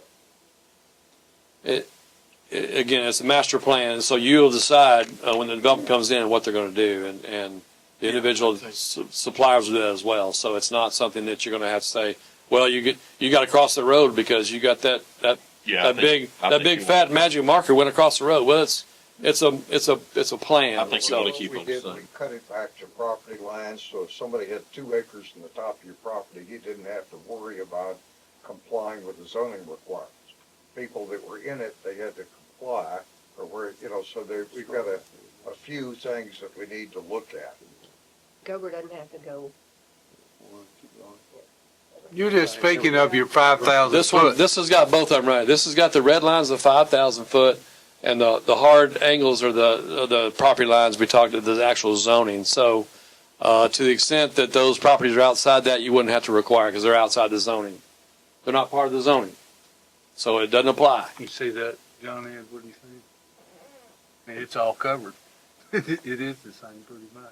It's pretty close. When that all happened, if you recall, we had three options. One was go to the circles, which who's going to find that Right. line? Then we went to some other ones, and this is the option you guys chose as far as going with roadways and property lines and that sort of thing. So a person would know my whole property's in or my whole property's out. So let me ask you a question. I live right here. And that property, that green line there, that's 33 acres I own, and then I own an adjacent 60. So the way this is done, I mean, I'm all in here. My house is at 3 acres right there. But if I did something over here, I'm outside zoning, That's But- correct. but do I fall under this plan because that arc is there? I don't believe so. What do you think, Di? I don't think so. The way it was adopted that if you're inside the buffer zone, your 30 acres is in, the 60 acres is out. Yeah, and I'm not gonna do anything. Yeah, I'm tired of spending money and building, Well, but that's what I wanted to be sure of. but I just Well, want. number one, your house is exempt because you're not building a subdivision, so you're not going to Yeah. be required to build that. So unless you're building at least a 20 lot subdivision, we're not even talking, about that. Yeah. So Yeah, I think that's an important factor, is that you've got to have 20 lots in the subdivision where it's applied. You could have a 10 lot subdivision that's not applied. I don't know, I get 2 letters a week. With Are you ready somebody to- wanting a 58. somehow I feel like the Johnny and Shimpaw family is going to be there for a while. Regulations are written right now, but if you had a 10 lot subdivision on over 20 acres, you would have to have a sewage treatment plant. So that's why we need to Collection. take a look at this and get a handle on it. And a quick side note, we could put these regulations, not regulations, we could put this plan as a tool on the website without a problem, but to adopt it into the comprehensive plan would require a public hearing for this board and for the Commissioners Court before that was possible. Sure. Just wanted Well, to that's what I want to figure out where we are And I think it's gonna have a public hearing. We're gonna have to post the whole thing, do we have to do it in the newspaper? Yes. That's Has to pretty be in the expensive. newspaper at least, 15 days before the meeting. We're not close to that yet, though, are we? No. I don't Think believe so. Well, we give it to you, county and Lake Ralph Hall zoning commission, to do what you will with it. We would encourage you to adopt it in some form or fashion so that it's publicized and well-known. Whether you call it master plan or whether you call it the water wastewater master plan around the lake or whether you call it part of the comprehensive plan, it's an important plan that the county should have available on their website so developers can see it and know what to do. So that's completely up to you guys, and I don't know that it's, But since it's terribly on that, important. there may be something in here that we're totally against, and that's negotiable, right, at this point. You can, it's a voluntary plan, and if you don't like some part of it and you're Gopher Mud, you go, we're not doing that. Okay. That's you. Well, the other thing to consider is that this is recommendations, because where the sewage treatment plants are will be on private property. So if somebody owned that private property, you can't force them to have a sewage treatment plant on their property. To the door to the right. Right, but It has to voluntarily have a sewage. the developer's gonna have the sewage plant on his On property, his property. so he will own that property. Depends on whether they owned it or not. Y'all also have some more information about where the OSSFs can be, and what is the benefit of having a low pressure dosing? Does that fit into the plan of things to not? Well, we've talked Pollute about drip system because drip system is subsurface, rather than the spray. The low pressure dosing. Well, no, there's drip and low pressure. So there's drip systems and low pressure dosing, which are two different systems. But basically, to have those instead of the spray, Mhm. so that there's less runoff, and then more things are absorbed by, the phosphorus and nitrogen are more likely to be absorbed by the vegetation. Because it's gonna be less runoff. So we can play for Is it. that acceptable to y'all That's for an right. alternative? So, We discussed that in the next. yeah, that's on the next item, but we do have our professionals here that, I don't know, so I'll just say, I don't know, I have to defer to, I can, our folks here, so. let's play it out. Yeah, so we have, if the low dosage or the other systems, and there's multiple ways of getting sewage to a centralized collection, whether it be tanks here and you pump it over there in a small pipe, or, a chopper pump or something, and get over to a longer distance or something down to, across the hill, whatever. Or you could have other systems that are, I think what we are going to offer up, and that's on the next item, is that we're okay with 5-acre lots having septic systems, and we're not okay with surface spray. So you've got underground discharge, or you got collection, and 5 acres or bigger And this is still in your 5,000 feet or in that area. beyond? Yeah, it's in the part of this zoning. The So ones that are outside of that, if they still want to do their spray, they. we would hope as a part of the overall that they would not, watershed but they management still plan, can. if it drains to the lake, ultimately that would be a great suggestion. And I bet they would say anything that drains to the lake. We got 64 square miles that drain to the lake. Everything up, how much? 100 acres? 100 square miles. I mean, 100 square Well, acres. let me- 100 square miles, so that's, Let me ask a question, get those With a lot of from people acres. spray. Spray versus, septic in the ground, how does that affect the stuff we want to avoid getting in the water? well, that was what he talked about. The phosphorus goes on the grass and the ground, and it washes right into the lake. Whereas underground, it takes longer. It'll get there eventually, but it takes longer. I'll defer to the engineer. Yeah, it's basically that. When you spray it on the surface, the rain can come along and it just becomes runoff and goes quicker into the lake. It takes a lot longer for the phosphorus that gets absorbed in the soil to eventually make its way to the lake. Because that, Even if we got white rock under there that'll send it 3 inches down and send it onto the lake, I guess. You still got vegetation that will take up some of the phosphorus. right, there's also something called agronomic uptake rate, and that can be calculated that, per acre, the plants will take up a certain amount of it, which is one of the many factors that goes into really getting into the details of this stuff. Okay, you've helped me with that concept. But David, at the beginning, did you not say that on 5 acres you were not so concerned even with spray? Really not concerned because if you think about a home on 5 acres and how much phosphorus that soil can absorb, So you, it's, No, it's, spray. Mine's- not the spray.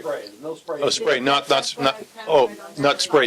Spray's a no-go under any circumstances, but if it's a leach field or drip irrigation, anything that gets it underneath the surface, that soil's got, for one home, probably a few decades of absorption. Here's one of the problems with the spray versus the drip. I think the absorption. I think we've got certain areas where we have too much clay to allow that. That may not be a problem down here. So well, no, the soil determines normally whether you can have a conventional system with lateral lines. Right. Most of the places around Lake Ralph Hall will not allow, you won't be able to have an old conventional system with lateral lines around Lake Ralph Hall Gotta be- without an aerobic system. But the drip and the LPD, they are subsurface, but it's not the same as the old conventional. Has anybody studied the cost that's good? Like, I have, out where we are, we have a lot of ag, and it's definitely more than 5 acres where they spray. So I'm wanting these people to convert to preserve the water, blah, blah, blah. Does anybody know what that costs? So we're not requiring conversion. Okay, This is for new development, new systems. So we're not, that was not part of our plan to say anybody who has a current system to change anything. This is really aimed at new developments. okay. 'Cause And I have big a lot of developments. People that spray. So- their ag. But not. We're not touching those. Not single family. She's not, you're not talking I'm about, right she's there in talking about Dover. I'm spraying close to that in the water. fields. Spraying in the fields and. She's not talking about That's a spraying different separate. thing. So there's, that's part of the waste, that's part of the, lost the word here. It's about the area that drains to the lake. That's a watershed management plan, which they've adopted for, you can go look at the Bodark Lake. That's a similar kind of plan that they take and measure all the wildlife, livestock, agricultural activities, residences, all those things. And they say, hey, these are some recommended practices to help fix that. Yeah, Recommended that's practices, the I can do problem that. with that plan is, you're not required to comply with it. Right. It's, we would think you might want to do this, if you really feel like it. Well, what you're hopeful for is the various entities that are upstream will adopt those criteria as, protection for lake water quality. That's the request. So, did that answer your question? Oh, I thought you had the drip. I thought you Oh, had yeah, the drip. that was me. It's just Oh, my that was her experience that people No, are. the drip was both of our. Oh, okay. Yeah, and the cost of that's something we can figure out. But the thing is, I'm with the judge here. When you request somebody to do something, most of the time they don't. So that's what I'm trying, and I'm not against what you're wanting. I want to keep the water quality. I want to do all those things, but it's not up to me. It's up to these people that live there that say, I've had my 100 acres here and I'm going to do what I do, and Basically, We're not targeting those people. It's Yep, going to be the but developer who if puts a they're- subdivision in. but if they are upstream and they are doing that, it's affecting this water quality of this lake. Yes. Now, if the No. system failed and then we'd have to replace it, then we'd probably that would come onto the newer regulations that we adopt. Got to talk So to if Di it's over not here. Something that's working now and is effective and working and it's fine, then you're basically what we call grandfathered in. But Okay. if that system fails, then they would have to upgrade to whatever is agreed to. And the difference between a spray system and an LPD and a drip system is several $1,000s. It does cost more to have an LPD and a drip. But the difference with that is that a drip and an LPD actually take up less room than what your spray will take up.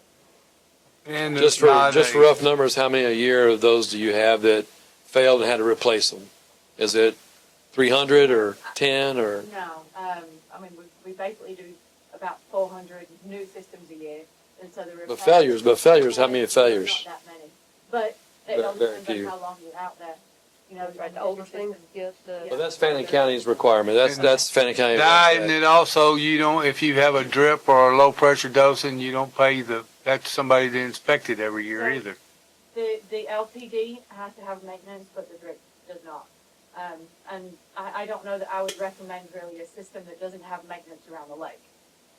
for personally, I would think that we would want it to be monitored. Because my experience is with systems, if you don't have an installer go out and check them and it fails, the property owner really doesn't notice or doesn't care. Again, you can recommend, but you have to enforce.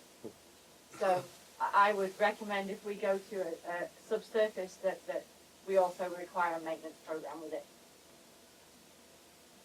I think I've seen that same requirement in some of the TCEQ filings where there's another lake south of here that they prohibit surface spray around their lake, and they basically took it over in their lake area, and they do one of the main things to look at is main pollutant is failing septic systems that just run in the lake, and so they were requiring that maintenance contract regardless. Well, Doug, I'm seeing you and I agree to something. We agree to a lot. We have a lot of conversations. We don't agree to everything, but we agree to a lot. But anyway, so we would ask at some point in the future that this commission consider adopting this wastewater master plan. It's not perfect, and it's going to change, but we'd ask that you adopt that as part of the plans for the county. Yeah, I'm just saying to do that, you'd have to go through the public hearing. Sure. That's up to you. That's up to the county to what their process is. Study it and we'll put it on for next time. Sounds good. I don't know that I have this support. I've got everybody here right now. If you have a question, we have everybody here right now. I don't think I'll have everybody here. I've got to read everything to memorize it, and we can pass our questions on if they pop up. Okay. All right. I haven't studied it to the extent that I feel comfortable what's in it and that I understand what's in it. So, just one question, because I'm old. I realize there's a difference geographically, but from a requirement standpoint, we're saying that somebody buys 3 acres of land. I mean, the way this sets tonight. Guy and his wife buy 3 acres of land to build a house. Inside The buffer zone. the buffer zone, then he does not spray. That is what. I mean, as we set tonight, yeah. But if they. Well, he can right now without changing the rules. If they buy 3, without changing the rules right now, they can. But if he spray. buys, But if he puts a commercial on there, the way that the rules Yeah. stand, he must be attached to a sewage treatment plant. but if he's So your outside, pop shop can't have. if he's outside the buffer, You can have spray. whether he's in the watershed or not. That's true. I think you're thinking about a piece of property just north of that maybe the Shinpaw family. These regulations and. Previous example. This board only has jurisdiction with what is adopted in the buffer zone, as the buffer zone. We have no jurisdiction outside of the buffer zone. That would go down to the county OSSF regulations. Something's on fire. I could ask you questions outside the buffer zone and keep my questions in the buffer zone, because that's all we have control of. Yes. Got it. I appreciate Thanks. personally all the work, and everything that y'all have done for us. Thank you. But I personally feel we need to look at it more. And so, Judge, I would recommend that we table this until the next meeting at least. Do we I don't think we're through, are we? motion? On this. This item, we got On this item. multiple items here. We got a You can motion table and it. a second. Yes. And we've got a motion by Ms. Johnson, a second by Mr. Shinpaw. If there are no further questions, let's go ahead and take a vote. Mr. Shinpaw? Aye. Mr. Fogelberg, Commissioner Fogelberg, Duckworth, Yes, sir. I'm sorry. Ms. Johnson? Who made That the would be- motion? Ms. Johnson did. Thank you. And I Okay. And who's second? Mr. Shinpaw, Sorry.